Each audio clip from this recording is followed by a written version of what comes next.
Yo halo, kembali lagi di Gadget Review. Jadi pada video kali ini saya mau bahas mengenai iPhone 12 bypass ya. Dan ini boxnya seperti ini ya.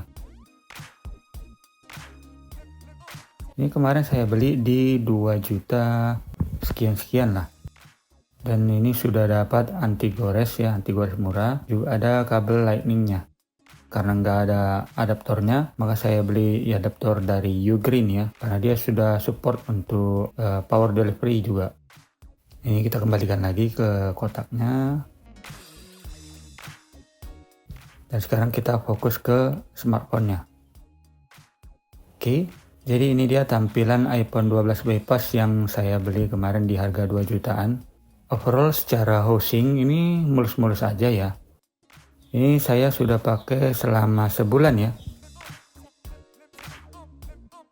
Cuman ini perlu dinotis bahwa LCD-nya udah gantian nih. Ini kalian bisa lihat di sini. Ini untuk bezelnya agak-agak tebal. Cuman dari segi kecerahan layar ini sudah sangat cerah ya. Bahkan ini sampai silau di kamera saya. Untuk True Tone aktif, mode malam juga. Kalau kita lihat dari sisi samping, nggak ada menguning atau apapun ya.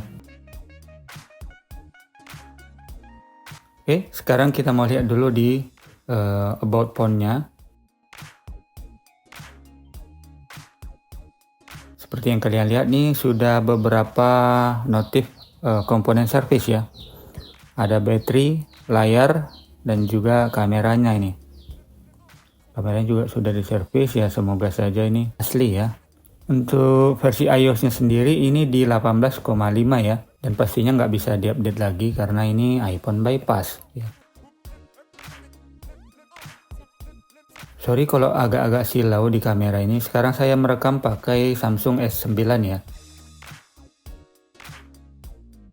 Dan di sini akun Apple-nya udah saya masukin ya. Nggak dari menu setting tapi dari menu App Store ya. Nah, dari sini saya masukkan akun Apple saya, ID Apple, karena namanya juga iPhone bypass ya. Sekarang kita mau coba cek di kameranya.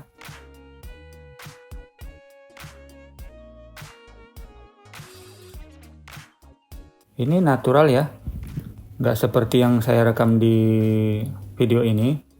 Saya tunjukkan hasilnya deh. Nah, ini dia hasilnya. Sungguh natural seperti pencahayaan aslinya. Ini dia. Jadi sedikit info nih, kenapa saya beli iPhone ini. Ini kan bypass ya. Karena saya butuh untuk content creating ya. Jadi butuh untuk shoot video seperti ini nanti ya. Oke. Kemudian ini iPhone 12 yang saya beli ini adalah varian yang Face ID-nya aktif ya. Nah, cepat sekali dia ya responnya. Terus terbuka. Sekali lagi. Oke. Kita coba ganti background dulu. Siapa tahu nggak silau.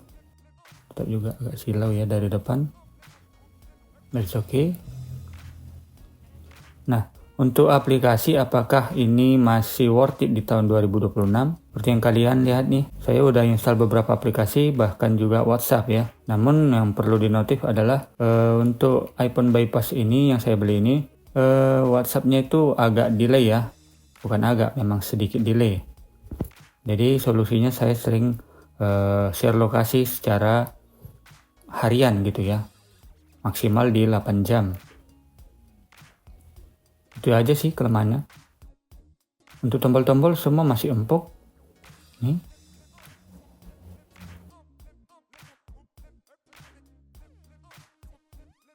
Tombol silentnya masih aktif nih. Masih empuk, gres ya.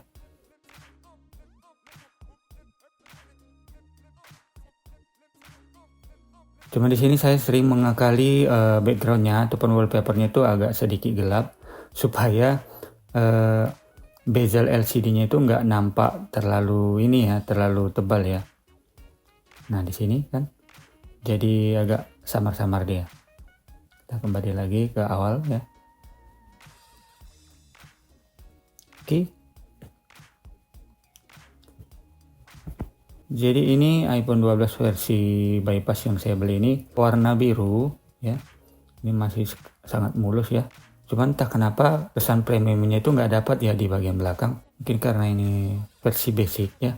Untuk Facebook, sosmed, semuanya ini scrolling masih lancar jaya ya. Masih sangat worth it.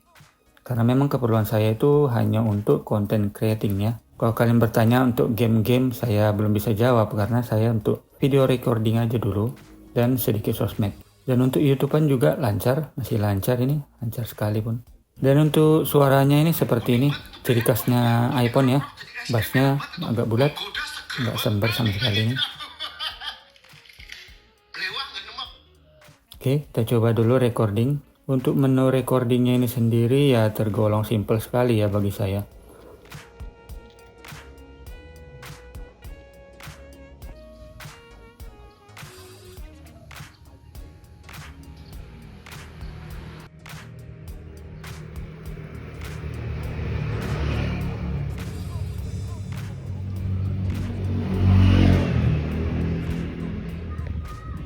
Nah, karena menunya sangat simple sekali, nggak ada apa-apa, maka saya install Blackmagic Cam ya.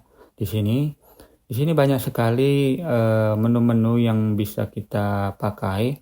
Jadi layaknya seperti kamera mirrorless atau DSLR ya. Ini sudah sangat lengkap menunya. Ini saya contohkan dulu mengatur ISO.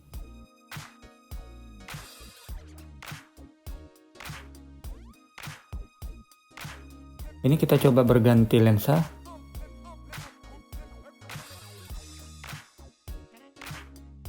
Dan ini lensa depannya.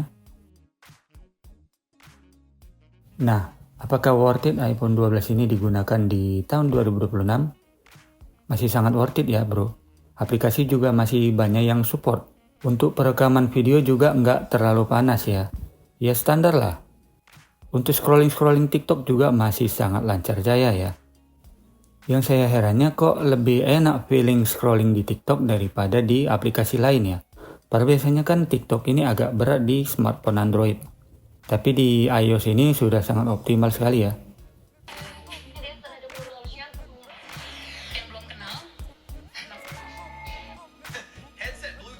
Dengan harga 2 jutaan, saya udah bisa memiliki fungsi kamera ditambah dengan sosmedan ya. Jadi saya bisa pakai kameranya juga untuk sosmed. Ya walaupun nggak bisa ataupun nggak support SIM card. Cuman secara performa ini sudah sangat mumpuni ya. Di sini juga saya bisa mengedit video nantinya. Bahkan untuk perekaman itu sudah support 4K. Namun nih, pastinya untuk aplikasi-aplikasi banking sangat riskan ya untuk diinstal di HP ini. So ya pilihan kembali lagi kepada kalian. Kalau kalian mau nanti bisa cek linknya di deskripsi ya. Oh ya, kalau kalian senang dengan video ini, kalian bisa subscribe dan nyalakan lonceng notifikasinya. Jangan lupa untuk like dan bye-bye.